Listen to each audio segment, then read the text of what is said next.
राडा होणार, तोही थेट त्या मतदारसंघांमध्ये जिथून ठाकरे गटाचे खासदार फुटलेत.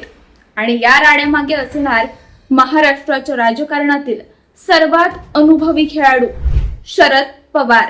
ऑपरेशन टायगर नंतर महाराष्ट्राच्या राजकारणात आता एक नवं पर्व सुरू होण्याची चिन्ह दिसू लागली आहेत. उद्धव ठाकरे यांना मोठा धक्का देत 6 खासदारांनी वेगळी वाट धरल्याची चर्चा सुरू असतानाच आता स्वतः शरद पवार मैदानात उतरणार असल्याचं सांगितलं जात आहे. विशेष म्हणजे हे दौरे सामान्य राजकीय सभा नसतील. ज्या मतदारसंघांमधून खासदारांनी ठाकरे यांची साथ सोडली त्याच मतदारसंघात जाऊन शरद पवार सभा घेणार असल्याचं बोललं जात आहे. म्हणजेच आता लढाई केवळ खासदारांची राहिलेली नाही तर प्रतिष्ठेचीही झाली आहे. आणि आज आपण पाहणार आहोत की शरद पवारांची ही एंट्री फुटलेल्या खासदारांसाठी किती मोठी डोकेदुखी ठरू शकते, महायुतीचं टेन्शन का वाढू शकतं आणि वयाच्या 85व्या वर्षीही पवार मैदानात उतरले तर त्याचा राजकीय परिणाम किती मोठा होऊ शकतो. ऑपरेशन टायगर नंतर उद्धव ठाकरे गटाकडून आक्रमक भूमिका घेतली जातीये. शिवसेनेचे खासदार संजय राऊत यांनी स्पष्ट संकेत दिले आहेत की पक्ष सोडून गेलेल्या नेत्यांना आता राजकीय दृष्ट्या उत्तर दिलं जाईल. राऊत यांनी असंही म्हटलं की शरद पवार आमच्या सोबत आहेत आणि ज्या मतदारसंघामधून खासदारांनी पक्ष सोडलाय तिथे पवार स्वतः सभा घेतील. हे विधान साधं नाही, कारण महाराष्ट्राच्या राजकारणात शरद पवार हे फक्त एक नेते नाहीत तर अनेकांसाठी ते एक संस्था आहेत. गेल्या 4 वर्षात उद्धव ठाकरे यांच्या शिवसेनेला अनेक धक्के बसले. सुरुवात झाली आमदारांच्या बंडापासून, त्यानंतर नगरसेवक, पदाधिकारी आणि आता खासदारांची फूट. अनेक वेळा ठाकरे गट संपत चाललाय अशीही टीका झाली, पण प्रत्येक वेळी उद्धव ठाकरे यांनी संघर्षाचा मार्ग निवडला.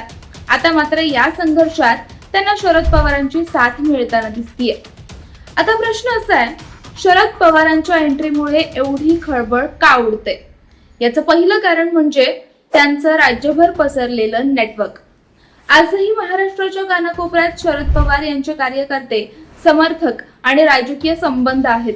पश्चिम महाराष्ट्र असो, मराठवाडा असो, उत्तर महाराष्ट्र असो किंवा विदर्भ, पवारांचं नाव अजूनही प्रभाव टाकतं.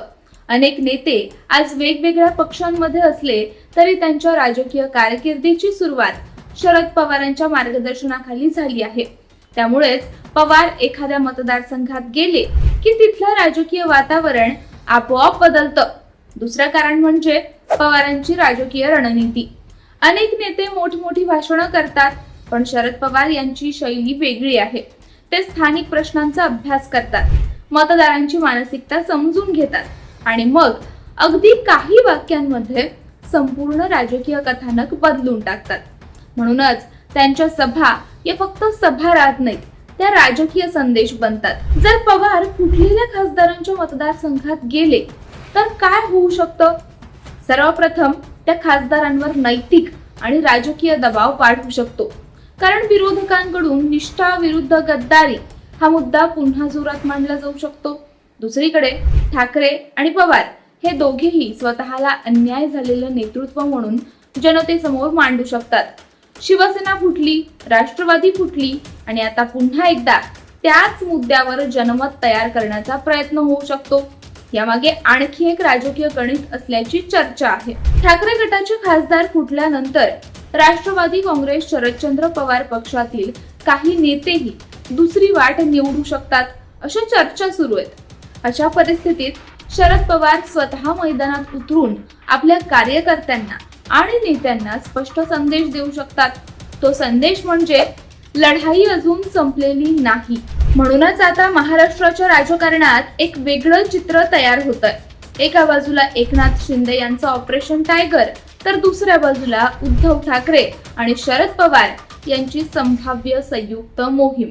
एका बाजूला सत्ता तर दुसऱ्या बाजूला सहानुभूती आणि भावनिक मुद्द्यांवर लढली जाणारी राजकीय लढाई. आणि म्हणूनच येणारे काही आठवडे महाराष्ट्राच्या राजकारणासाठी अत्यंत महत्त्वाचे ठरणार आहेत.